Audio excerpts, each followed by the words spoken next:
사도행전을 통해서 하나님의 음성을 듣고 있습니다. 예수님이 죽으시고 부활하시고 승천하셨습니다. 약속대로 성령이 강림하셨습니다. 마가의 다락방에서 120명의 제자들이 함께 모여서 전혀 기도에 힘쓰고 있을 때에 성령이 불의 혀같이 갈라지는 것이 보이고, 또 급하고 강한 바람 같은 것이 또 소리가 들리고, 그리고 여기 모인 모든 사람의 이 머리 위에 이렇게 이런 강력한 역사가 일어나며, 또 방언의 은사가 이렇게 모든 사람이 입에서 이렇게 말을 했습니다. 각국에서 모인 사람들이 이걸 보고 놀래가지고 말합니다. 이거 어떻게 된 거냐? 이 사람들이 갈릴리 사람이 아니냐? 근데 우리가 태어나서 자란 이방 나라, 그 나라 말을 이 사람들이 모를 건데 어떻게 우리의 자랐던 이방 나라의 말로 하나님의 크고 비밀한 일을 말하느냐? 방언 은사입니다. 이 방언 은사를 이 강력하게 일어난 이 모습을 보면서 이게 뭐냐? 그래서 이 사람들의 결론이 뭔가 하면 술 취했다. 이때에 베드로와 함께 이 사도들이 일어나서 하나님의 말씀을 증거합니다. 지금 오전 9시다. 근데 오전 9시에 술 취한 사람이 어디 있겠느냐? 이거는 술 취한 것이 아니고 요엘 선지자가 예언했던 성령의 강림이다. 자, 17절 합독합니다. 17절 시작. 하나님이 말씀하시기를 말세에 내가 내 영을 모든 육체에 부어 주리니 너희의 자녀들은 예언할 것이요 너희의 젊은이들은 환상을 보고 너희의 늙은이들은 꿈을 꾸리라. 18절 그때에 내가 내 영을 내 남종과 여종들에게 부어주리니 그는 바로 요엘 선지자가 예언했던 이 방언, 이것이 지금 강력하게 임해서 여기 있는 사람들이 120명이 각자의 방언으로 말하는데 각국의 언어로 지금 들리고 있는 것이다. 이렇게 설명을 합니다. 22절 보세요. 22절. 자, 한 번 더 합독할까요? 시작. 이스라엘 사람들아 이 말을 들어라. 너희도 아는 바와 같이 큰 권능과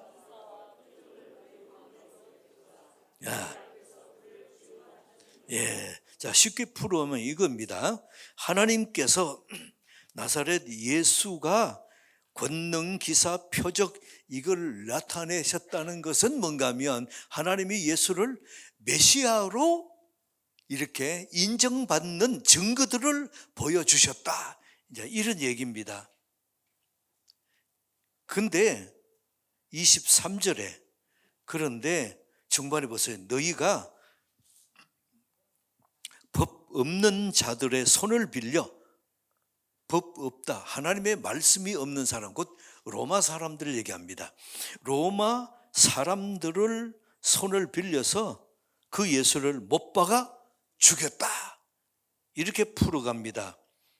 그러면서 24절 보세요. 24절. 자, 한 번 더 시작. 하나님께서 그를 사망의 고통에서 풀어 살리셨으니 이는 그가 사망에 매여 있을 수. 그런데 하나님께서 그 예수를 부활시켰다. 이 얘기입니다. 지금 유대인들은 이 얘기를 못합니다. 여러분들이 유대인들이 가장 싫어하는 게 뭐냐면 예수가 메시아라는 사실, 그리고 그 예수를 십자가에 못 박아 죽인 것이 유대인들, 당신들이 죽였다 이 말을 못해요. 그러면 귀를 닫아버리고 돌을 듭니다. 지금도 그렇습니다. 이스라엘에 가서 유대인들에게 제일 조심해서 증거해야 되는 말이 뭔가 하면 그 예수가 메시아인데 당신들이 십자가 못 박아 죽였다. 그건 왜 그렇습니까? 수백 년 동안 수천 년 그렇게 기다렸던 메시아, 그 메시아가 예수 그리스도가 메시아로 오셨는데 당신들이 십자가 못 박아 죽였다. 이거는 참 이게 못할 말이요, 매맞아 죽을 말입니다. 근데 성령이 강림하니까 담대하게 베드로와 이 사도들이 바로 이 얘기를 하는 겁니다. 이게 지금 저를 한 따라 봅시다. 예언의 말씀대로 성경에 예수님에 대해서 설명할 때 꼭 나오는 말씀이 뭔가 바로 예언의 말씀대로. 예수님이 성령으로 마리아가 성령으로 잉태했습니다. 남자를 가까이 하지 않았는데 성령으로 잉태했습니다. 그 설명은 어떻게 해요? 어떻게 그런 일이 있었습니까?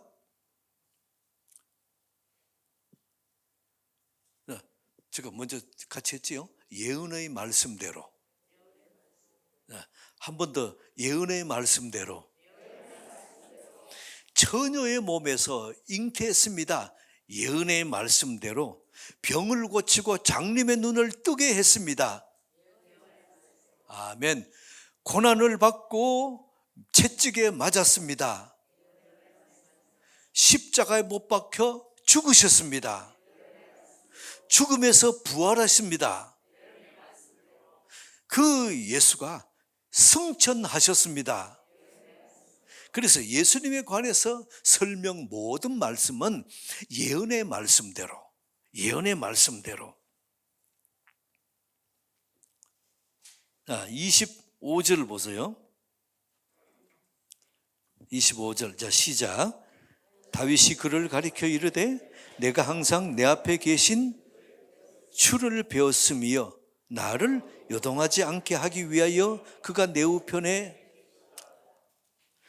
풀어 설명하면 이렇습니다. 지금 베드로가 다윗을 예로 듭니다. 이 다윗이 뭐라고 그런가 하면 내 앞에 계신 부활하신 주를 내가 봤다. 이유가 무엇입니까? 30절 보세요. 그는 다윗은 누구라고요? 선지자이기 때문에. 다윗은 말합니다. 내 앞에 부활하신 예수를 봤다. 그러므로 내 인생에 많은 어려움이 있고 고난이 있고 또 핍박도 있고 얼마나 많은 죽음의 과정을 통과하면서도 이 다윗이 요동하지 않고 든든하게 설 수 있었고 그 길을 갈 수 있었던 이유가 무엇이죠? 부활하신 주님을 봤고 나와 함께 동행하는 이 예수와 함께 가기 때문에 나는 요동하지 않았다. 이렇게 설명합니다. 그래서 25절 중반에 내 앞에 계신 주를, 부활하신 주를 배웠기 때문에 나로 요동하지 않았다. 그리고 내 우편에 계시는 주님과 나는 늘 동행하는 삶을 살았다. 다윗의 말을, 시편의 말씀을 이거 인용해서 이렇게 설명을 하는 겁니다. 그러면서 부활하신 주님을 만나면 26절 보세요. 어떻게 된다고요? 시작. 그러므로 내 마음이 기뻐하였고 내 혀도 즐거워하였으며 육체도 희망에 거한다. 왜 다윗에게 그런 은혜 주셨느냐? 30절 그는 선지자고, 31절 미리 본고로 그리스도의 부활을 말한다는 것입니다. 여러분이 선지자는 하나님의 말씀을 받아서 사람들에게 전하는 사람입니다. 그래서 지금 현재 여기입니다. 미래가 저쪽이에요. 근데 이 선지자는 하나님의 은혜 가운데 미래에 가서 되어질 일을 보고 현재에 돌아와서 우리에게 그 말씀을 전해주는 사람입니다.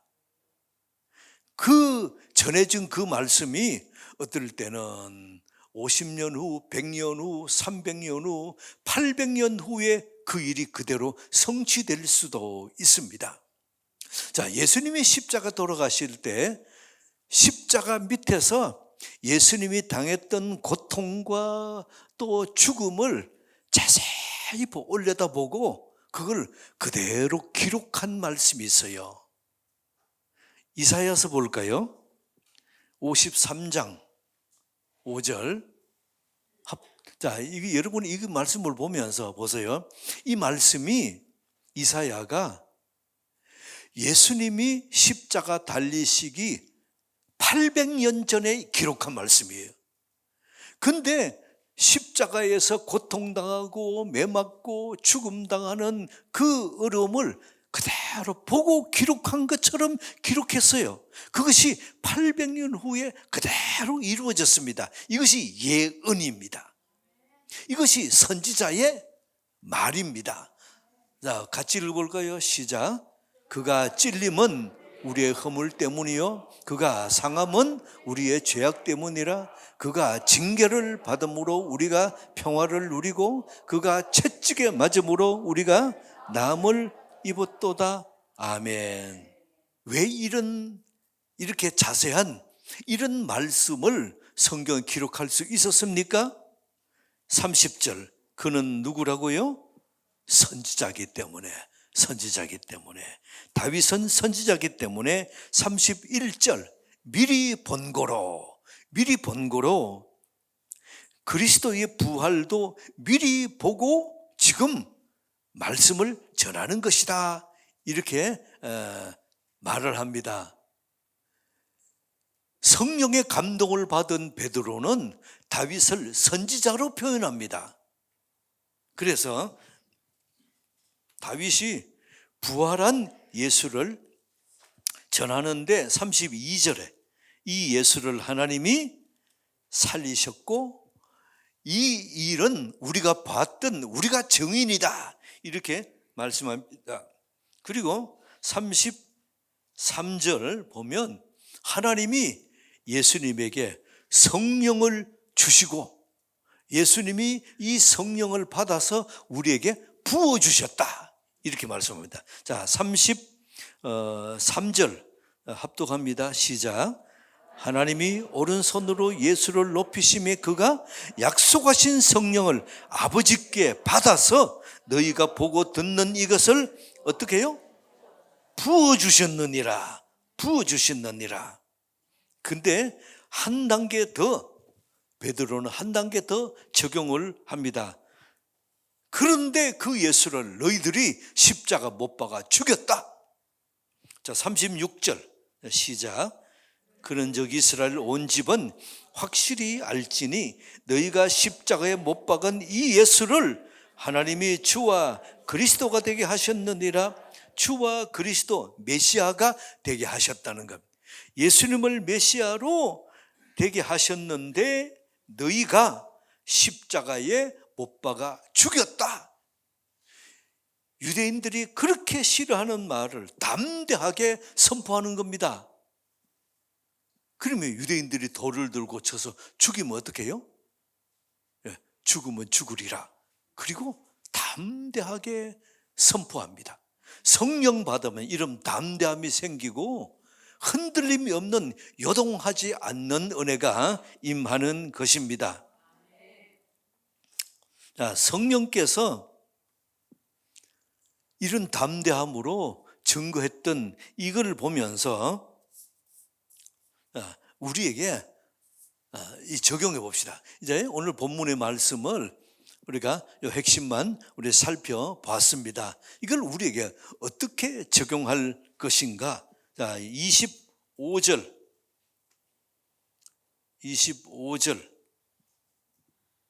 한 번 더 합독합니다. 시작.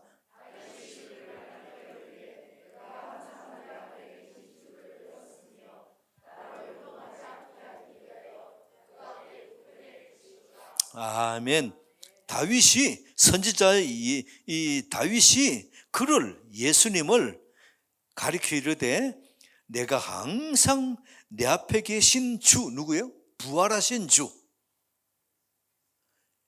그러니까 1000년 전에 살았던 다윗이 1000년 후에 오실 예수님이 메시아인 것을 먼저 지금 선포하고 있는 겁니다. 그래서 이게 시제를 보면서 이 1000년 전의 말씀이 지금 1000년 후 제자들에게 보여주셨던 그 예수님과 부활 사건을 또다시 2000년 후에 사는 우리에게도 이걸 그대로 보여주는 말씀, 이걸 왔다 갔다 시제를 잘 살펴보면 대단한 말씀이잖아요. 그래서 25절 보면 다윗이 말합니다. 내가 항상 내 앞에 계신 부활하신 주를 배웠기 때문에 나는 요동하지 않았다.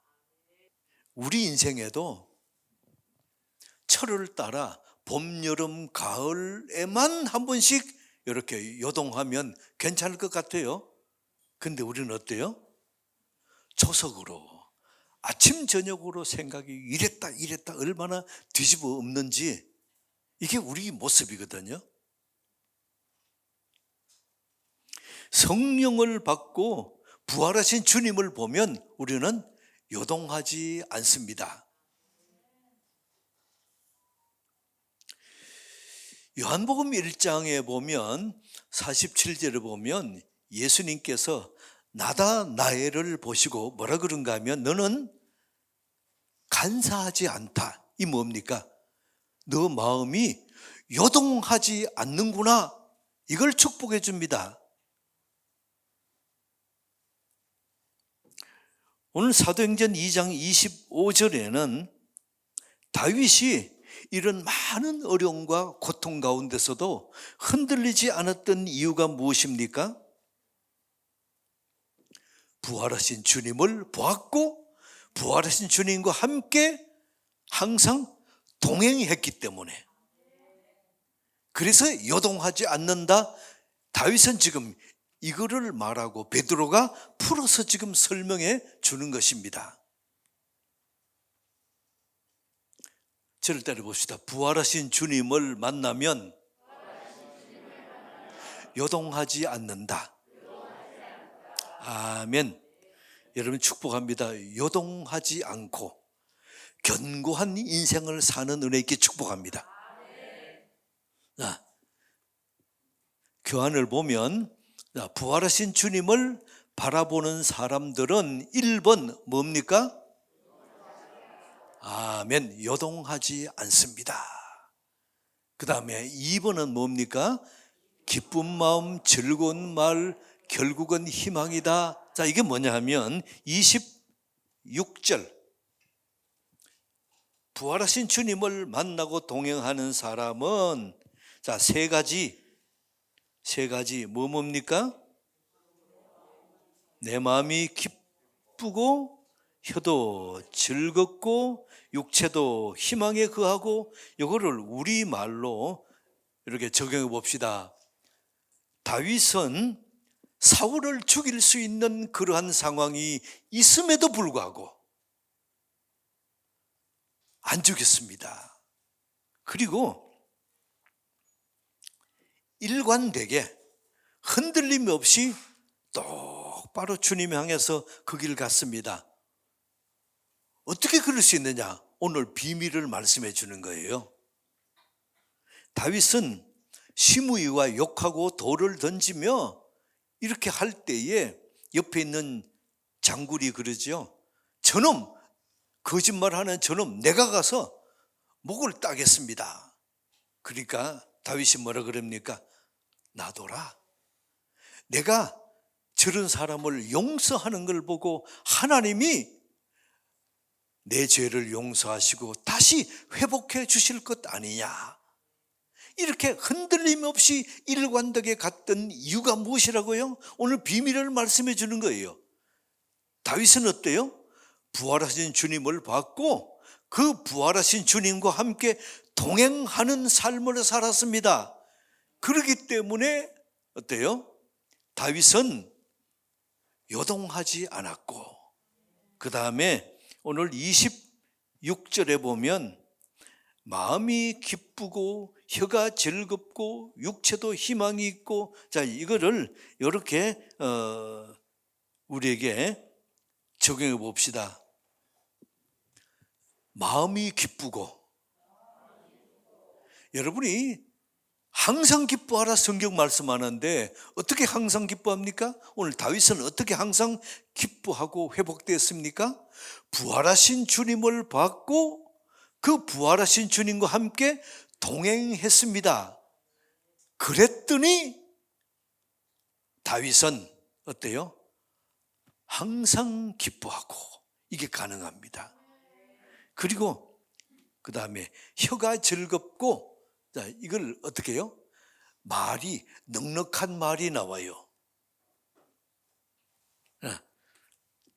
여러분, 이게 저 경험상 두 가지 얘기하면은 집에 돌아가서 생각하면 이게 뭐더라? 세 가지 얘기하면 어때요? 세 가지를 기억하는 사람은 아주 희귀합니다. 어떻게 하다고요? 여러분 죄송합니다만은 세 가지 1, 2, 3 얘기해 놓으면 기억을 못 해요. 근데 기억하는 방법이 있어요. 우리 몸으로 표현하는 겁니다. 자, 오른손으로 가슴을 얹어 보세요. 마음이 기쁘고, 입을 갖다 대고, 말이 넉넉하고. 요거는 가능하지요? 한 번 더 해봅시다. 자, 마음이 기쁘고 말이 넉넉하고, 그 다음에 세 번째 뭡니까? 육체도 희망에 거하고 결국은 희망이다. 높이 올려드렸어요. 자, 결국은 희망이다. 자, 세 가지 해봅시다. 자, 시작. 마음이 기쁘고 말이 넉넉하고 결국은 희망이다. 여러분이 손으로 이걸 하면 집에 가서 돼요. 이거가 되거든요. 여러분, 그래서 예배 드릴 때에 제가 손짓으로 이렇게 따라하라 그럴 때는 따라하세요. 그래 집에 가서 요 교회 문 밖에 내려가서도 안 잊어버려요. 아니면 카페 가서 커피 한잔 하면서 이거는 알겠는데 그 다음에 뭐더라. 한번 더 해봅시다. 부활하신 주님과 함께 동행하고, 그분과 함께, 그분을 보고 동행하신 주님과 부활하신 주님과 함께 동행하면 세 가지 은혜가 있는데 어때요? 마음이 기쁘고 말이 넉넉하고 결국은 희망으로 회복됩니다. 이 은혜가 있게 축복합니다. 오늘 다윗을 예를 들으면서 오늘 이 본문을 여러 가지 말씀인데 다 생각을 하고 우리에게 적용할 거 요거를 콕 잡고 여러분 돌아가서 내 마음에 톡 속상한 일이 있고 이러면 어때요? 부활하신 주님과 함께 동행하면 마음이 기쁘고 말이 넉넉하고 결국은 희망이다. 이게 될 줄 믿습니다. 이 은혜가 있기 바랍니다. 자, 아무 말 없이 행동으로 합니다. 행동으로만 시작. 말하지 않고 이제 소리 없이 시작. 자, 이제 말하면서 이제 시작. 마음이 아멘.